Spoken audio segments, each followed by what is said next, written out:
12वीं क्लास के इतिहास विषय के चैप्टर नंबर 10, 12वीं क्लास इतिहास विषय चैप्टर नंबर 10 होगा, अध्याय 10 होगा। और इस अध्याय 10 में आप देखोगे तो सबके सब ऑब्जेक्टिव क्वेश्चन होगा और ये पिछले साल का होगा। और जो भी इसकी साइड से जो भी क्वेश्चन मिलेंगे सिलेबस के अकॉर्डिंग, इस पार्ट में जो भी ऑब्जेक्टिव क्वेश्चन बनेगा सब के सब इसमें इन्वॉल्व किया गया है। आपके सामने सबसे पहले हम बता दें कि पिछले साल के सब क्वेश्चन मिलेगा और जो भी बचेगा चैप्टर से संबंधित तो सब के सब इसमें, और भी लास्ट में, मतलब लास्ट स्लाइड में, लास्ट में जाओगे ना तो भी मिल जाएगा। मतलब इस चैप्टर में सब के सब ऑब्जेक्टिव क्वेश्चन इसमें निचोड़ कर रखा गया है, वही सब बताया जाएगा। देखिए पहला क्वेश्चन, ये 2013 में क्वेश्चन आया है कि भारत में अंग्रेजों द्वारा उपनिवेश की स्थापना का मुख्य उद्देश्य क्या है। आप सभी को पता है कि भारत में अंग्रेजों ने अपना उपनिवेश स्थापना किया था। उपनिवेश क्या होता है? जब कोई देश अपने समृद्धि के लिए किसी दूसरे देश को शोषण करे तो उपनिवेश होता है। तो हम लोग अंग्रेजों का उपनिवेश हुआ करते थे, ठीक है। तो भारत को अंग्रेज उपनिवेश क्यों बनाया था, इसका रीजन देखिए। कच्चा माल प्राप्त करने के लिए, बात तो सही है, कच्चा माल भारत देता था इसलिए उपनिवेश बना लिया था, इसका मतलब बात यह सही है। दूसरा, भारत को विकास करना था, अंग्रेज भारत को विकास करना नहीं चाहता था, लूटना चाहता था, ये बात गलत है। तीसरा है कि उनके द्वारा निर्मित वस्तु को भारत में बेचना था, बात सही है। यहाँ से कच्चा माल ले जाता था और अपने देश में ब्रिटेन में उसे कंपनी में बना देता था पक्का माल में, या फिर से वही पक्का माल भारत में ले आकर बेच देता था, ये बात सही है। भारत में शिक्षा का विस्तार, नो, भारत के लोगों को पढ़ाना तो पता ही नहीं चाहता था, इसका मतलब पहला और तीसरा सही है और दूसरा चौथा गलत है। पहला और तीसरा सही है, ऑप्शन हो जाएगा सी आपका सही हो जाएगा, ठीक है। आ जाइए क्वेश्चन नंबर 2। 1943 और 44 में बंगाल में अकाल की विभीषिकाएं के बढ़ने का मुख्य कारण क्या है। देखिए 1943-44 ईस्वी में ना बंगाल में बहुत बड़ा अकाल आया था जिसमें बहुत लाखों लोग मारे गए थे। उसी का कारण पूछ रहा है, उद्देश्य क्या बात, मतलब मुख्य कारण क्या है। पहला, अभावग्रस्त क्षेत्रों में अकाल की विभीषिका बढ़ना, मतलब ये भी बात सही है। जिन क्षेत्रों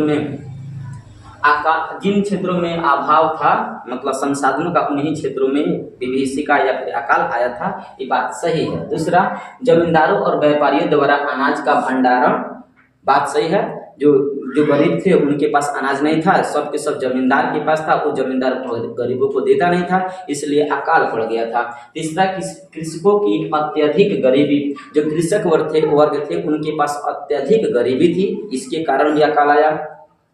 अनाज का मूल्य का बढ़ना, जो जमींदार रखे हुए थे वो अपना मूल्य बढ़ा चुके थे, इसलिए कृषक वर्ग खरीद नहीं पा रहे थे, जिसकी वजह से अकाल आया था।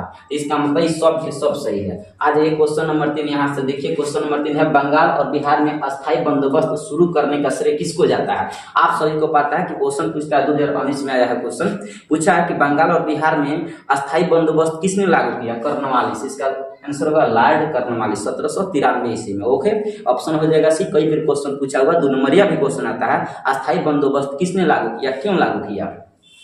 लॉर्ड कर्नवालिस ने लागू किया 1793 ईस्वी में। बंगाल पर एकदम पूरी तरह से फिक्स कर दिया कि इतना आपको टैक्स देना ही पड़ेगा।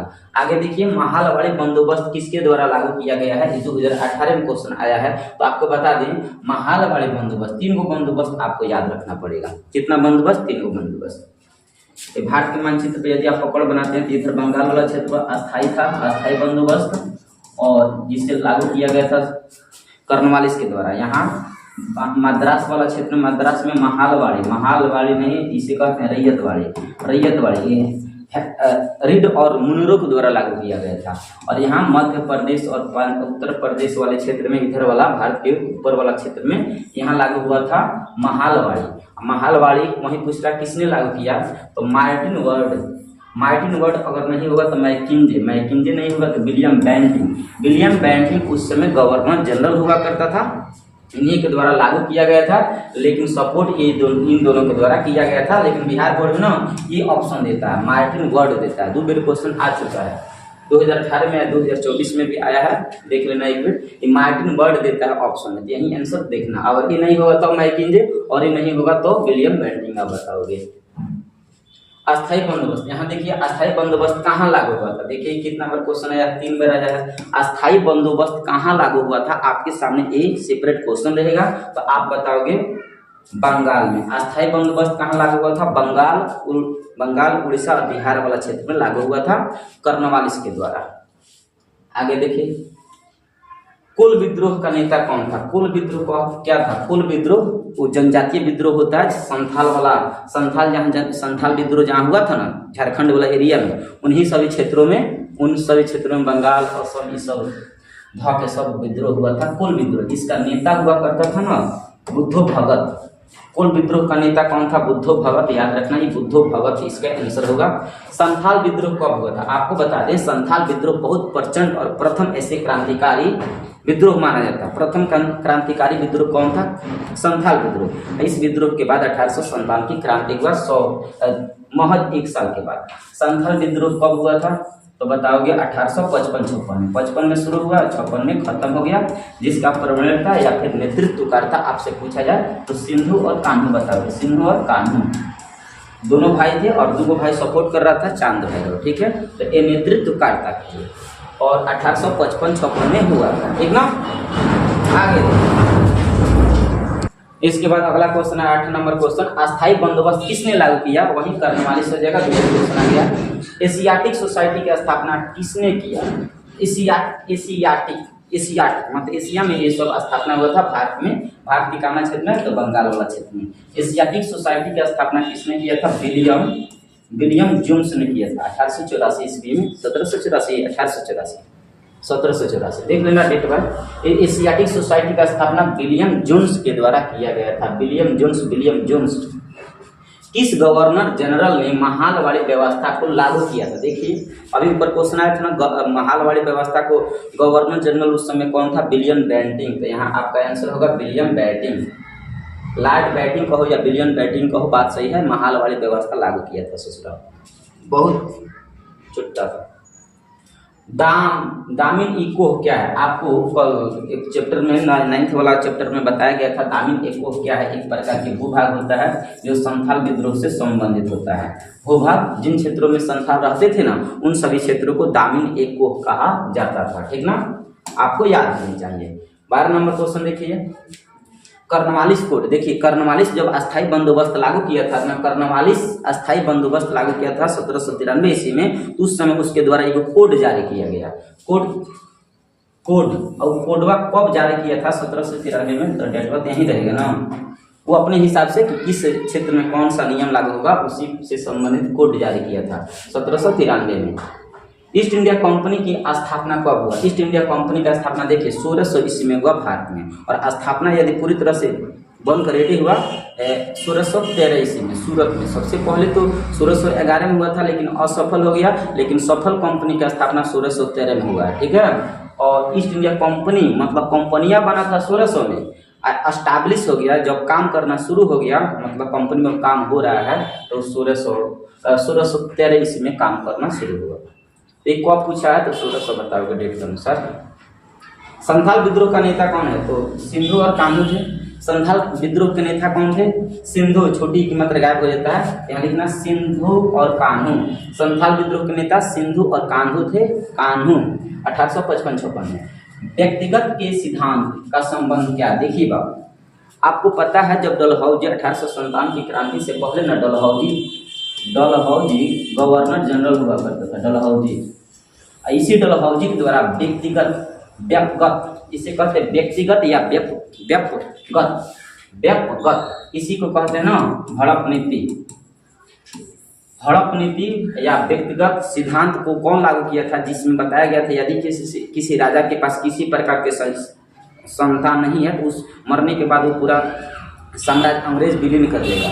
इसी को व्यक्तिगत सिद्धांत या हड़प नीति सिद्धांत कहा जाता है। ये कौन जारी किया था? डलहौजिया जारी किया था 1850 के आसपास। दक्कन दंगा आयोग 1875 में हुआ था, जो मुंबई में हुआ था, मुंबई महाराष्ट्र वाले एरिया में। दक्कन दंगा आयोग कब हुआ था? 1875 में। ब्रिटिश शासन काल में भारत में धन प्रवास सिद्धांत किसने प्रतिपादित किया? देखिए जब ब्रिटेन का राज हुआ करता था हमारे देश में, तो उस समय हमारे देश के सबसे प्रतापी मतलब एक प्रकार से मान सकते हैं आप विद्वान थे, अर्थशास्त्रियों के क्षेत्र में बहुत ज़्यादा उनके पास नॉलेज था। उन्होंने एक जारी किया था कि हमारे देश से कितना धन निकाला जा रहा है। तो धन निकाल कर उन्होंने बताया कि भारत में बहुत ज़्यादा धन निकाला जा रहा है। ये कौन बताया था? दादा भाई नेहरू जी अपनी पुस्तक में बताते हैं, पुस्तक नाम है British rule in India. British rule in India मतलब इनके पुस्तक नाम है। इस पुस्तक में इन्होंने बताया है कि ब्रिटेन भारत से कितना ज्यादा धन संपत्ति लेकर जा रहा है। तो कौन धन प्रवास का सिद्धांत किसने दिया था? दादा भाई नेहरू ने दिया था। दादा भाई नेहरू जी 1869 ठीक है, 1869 याद रखना। फ्रांसीसी बुक का नाम कौन था? ये सर्वेक्षण था। सर्वेक्षण फ्रांसीसी बुक का नाम कौन था? सर्वेक्षण था, मतलब जांच पड़ताल करने वाला। लॉटरी कमेटी का गठन कब हुआ था? 1817। लॉटरी कमेटी, इसमें क्या होगा कि इसमें पत्र डालो और लॉटरी लग जाएगा तो एकदम बल्ले बल्ले। तो लॉटरी कमेटी का गठन किसने किया था? 1817 इसी में हुआ था। कौन पूछ रहा है? 1817 में हुआ था।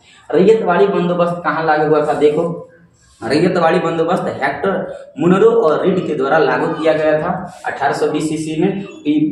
मुंबई और मद्रास, मतलब मद्रास मेन आंसर होता है, तो मुंबई दे दिया, तो मुंबई और मद्रास वाले क्षेत्र में लागू हुआ था। लेकिन अगर इन दोनों में से चुनना होगा तो मद्रास लगाओगे। सबसे पहले मद्रास में लागू हुआ था। रैयत मतलब किसान होता है, तो मद्रास वाले क्षेत्रों में लागू बाबू हुआ था। महालवाड़ी बंदोबस्त कहाँ लागू किया गया था? तो महालवाड़ी बंदोबस्त उत्तर प्रदेश और मध्य प्रांत, मध्य प्रांत मतलब होता है मध्य प्रदेश वाले क्षेत्रों में। तो महालवाड़ी बंदोबस्त कहाँ लागू हुआ था? उत्तर प्रदेश और मध्य प्रदेश वाले क्षेत्र में लागू हुआ था। ठीक है। मुंडा विद्रोह का नेता कौन था? बिरसा मुंडा। मुंडा विद्रोह का नेता कौन था? बिरसा मुंडा। रैयतवाड़ी व्यवस्था में भूमि का स्वामित्व कौन हुआ करता है? देखिए ध्यान से सुनिए। रैयत मत का मतलब क्या होता है? किसान। रैयत का मतलब क्या होता है? किसान होता है। तो रैयतवाड़ी जहाँ व्यवस्था लागू होता था तो उसमें भूमि का मालिक या स्वामी कौन हुआ करता था? किसान। रैयतवाड़ी व्यवस्था में भूमि का मालिक किसान ही रहेगा और समय समय पर ले जाकर किसान जमींदारों को टैक्स देंगे। सिन्हू और कान्हू का किसका नेतृत्व किया था? सिन्हू और कान्हू किस विद्रोह का नेतृत्व किए थे? तो संथाल विद्रोह का नेतृत्व किए थे। यहाँ से आपका लघु प्रश्न होगा। यहाँ से देखिए अस्थायी बंदोबस्त कितना बार, 3 बार क्वेश्चन आया है। रैयतवाड़ी 1 बार आया है। संथाल विद्रोह 1 बार आया है। भारत में निवेश की स्थापना के 4 कारण 2021 में पूछा है। झूम की खेती के बारे में 3 बार आया है। ये सब क्वेश्चन आया है। देखिए यहाँ से पसंदगिया क्वेश्चन भी आ चुका है इस पार्ट से। अब यहाँ से आपका आगामी क्वेश्चन होगा, आने वाले परीक्षाओं से संबंधित होगा। राजमहल की पहाड़ियों में मुख्यतः जो लोग रहते थे उसे क्या कहते हैं? देखिए राजमहल की पहाड़ी कहाँ है? तो बिहार और झारखंड के बीच में राजमहल की पहाड़ी है। उन क्षेत्रों में संथाल जनजाति के लोग रहते थे। कौन जाति? पहाड़िया या संथाल लोग। पहाड़ी लोग कहो, संथाल लोग कहो, कह सकते हो। तो पहाड़िया या संथाल लोग रहा करते थे। कंपनी काल में अक्सर शक्तिशाली जमींदारों के लिए जो शब्द प्रयोग किए जाते थे उसे कहते हैं रैयत। मतलब कंपनी काल में जब कंपनी का स्थापना हुआ था ब्रिटिश ईस्ट इंडिया कंपनी वाला, उस समय जो शक्तिशाली जमींदार होता था ना उसको रैयत कहा जाता है। वहीं आगे चलकर जब नरम हो जाता है, कमजोर हो जाता है तो किसान बन जाता है, तो रैयत कहलाता था। 18वीं शताब्दी में बंगाल में नीलामी के कितने प्रतिशत से अधिक बिक्री फर्जी होती थी? तो 95%। जब कोई बेचा जाता है धन संपत्ति तो उस समय नीलामी किया जाता है कि हम 5 रुपया देंगे, तो सामने वाले कहेगा 10 रुपया। ऐसे बढ़ते बढ़ते जाओगे, एक समय आएगा कि वहाँ एकदम रुक जाएगा, तो इसका मतलब उससे बेच देना होगा। तो उस समय 95% फर्जीवाड़ा होता था। इस्तेमारी बंदोबस्त लागू किए जाने के बाद कितना प्रतिशत में अधिक जमींदारियां हस्तांतरित कर दिया जाता था? 75%। इस्तेमारी बंदोबस्त ये कितना प्रतिशत लगता था? 75% के बराबर। चार्ल्स कॉर्नवालिस का जीवन काल, चार्ल्स कॉर्नवालिस कहो या लॉर्ड कॉर्नवालिस कहो, वहीं जो अस्थायी बंदोबस्त लागू किया था उनका समय काल था 1738 से लेकर 1805 ईस्वी तक। सकमी रैयत को बंगाल में जमीन कौन पट्टे पर देता था? सकमी रैयत को, यहाँ थोड़ा टाइपिंग मिस्टेक है लेकिन हम शुद्ध पढ़ लेते हैं, समझ लीजिए। सकमी रैयत को बंगाल में जमीन कौन पट्टे पर देता था? तो याद रखना पट्टे पर देने वाले इंसान का नाम है किसान ही रहेगा, रैयत रहेगा। अमला किसके द्वारा भेजा अधिकारी होता था? तो जमींदार के द्वारा। जमींदार छोटे पद पर कर्मचारियों को नियुक्त करता था जिसे आमला कहा जाता था। आमला कौन अधिकार, आमला किसके द्वारा भेजा हुआ अधिकारी होता था? जमींदार के द्वारा।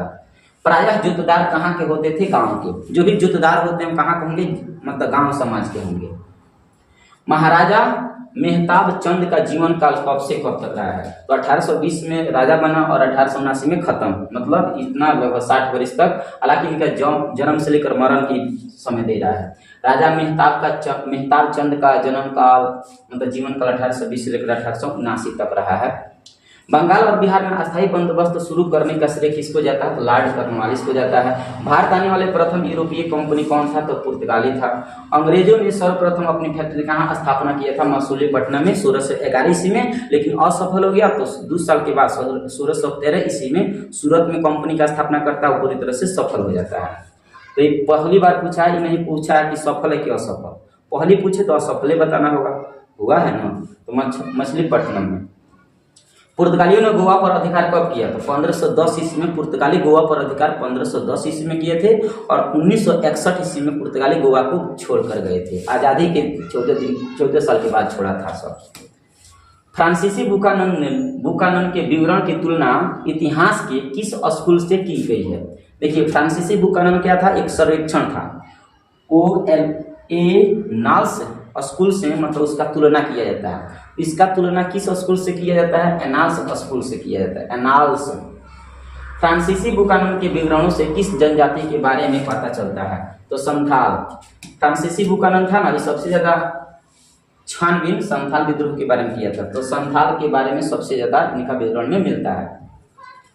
किस रिपोर्ट का संबंध भारत के ईस्ट इंडिया कंपनी की क्रियाकलापों से है? तो देखिए, पांचवी रिपोर्ट जो 1813 ईस्वी में प्रकाशन किया गया था, तो उसमें ईस्ट इंडिया कंपनी के बारे में विधिवत रूप से बताया गया है। पांचवी रिपोर्ट में रैयतवाड़ी बंदोबस्त का जनक कौन है? रैयतवाड़ी जब भी आएगा तो मुनरो और रीड के द्वारा बताओगे।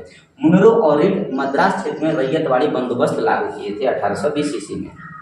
किस युद्ध में विजय के पश्चात ईस्ट इंडिया कंपनी के ने बंगाल, बिहार और उड़ीसा के दीवानी अधिकार प्राप्त कर लिए? तो बक्सर के युद्ध 1764 में हुआ था। इस युद्ध के बाद पूरी तरह से बंगाल पर अस्थायी बंदोबस्त लागू कर दिया गया और शाह आलम द्वितीय इनको दीवानी दे देते हैं, मतलब वसूलने का टैक्स वसूलने का अधिकार दे देते हैं। किस युद्ध के बाद? 1764 अर्थात बक्सर युद्ध के बाद अंग्रेजों को टैक्स वसूलने का अधिकार मिल जाता है, क्योंकि उस समय भारतीय राजा हार जाता है। भारत में अस्थायी रूप से 10 वर्षीय जनगणना का आरंभ 1831 में किस गवर्नर के काल में हुआ था? आपसे क्वेश्चन पूछेगा भारत में सबसे पहले जनगणना कब हुआ था?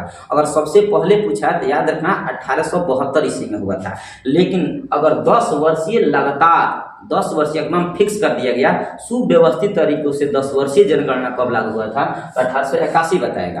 तो 1881 में कौन था? रिपन था। कौन था? रिपन।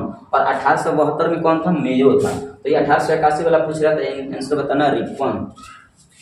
तो सबसे पहले जनगणना कब लागू हुआ है? 1872 में सबसे पहले हुआ, केवल बंगाल में हुआ। लेकिन संपूर्ण रूप से पूरा भारत में 10 वर्ष के लिए फिक्स कर दिया गया।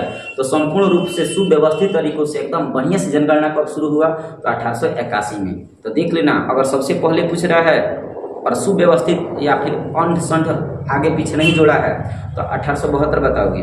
10 वर्षीय पूछे या फिर सुव्यवस्थित पूछे या संपूर्ण भारत में पूछे तो 1881 बताओगे। तो 1881 में कौन था? रिपन। और 1872 में था मेयो। कौन सर किस, यहाँ लिखा है ना, यहाँ लिखनी चाहिए किस, लिखा गया है कौन। तो यहाँ समझना, किस सरकारी रिपोर्ट से भारतीय कृषक जनजातियों की स्थिति का पता चलता है? देखिए, बुकानन के रिपोर्ट से भी मतलब भारत के किसानों के बारे में पता चलता है। 5वीं रिपोर्ट से भी पता चलता है। दक्कन दंगा आयोग रिपोर्ट से भी पता चलता है। और इसलिए हम कहेंगे सभी रिपोर्ट से पता चलता है कि भारतीय कृषि जनजाति का हालत कैसा था, सबसे पता चल जाता है। उलगुलान विद्रोह कब हुआ था? तो किसने किया था? बिरसा मुंडा। उलगुलान विद्रोह को ही मुंडा विद्रोह कहा जाता है बाबू। मुंडा विद्रोह कहो या उलगुलान विद्रोह कहो, एक ही नाम है और उसका नेतृत्वकर्ता बिरसा मुंडा के द्वारा किया गया था। देखिए रहा पाठ नंबर 10 का ऑब्जेक्टिव क्वेश्चन।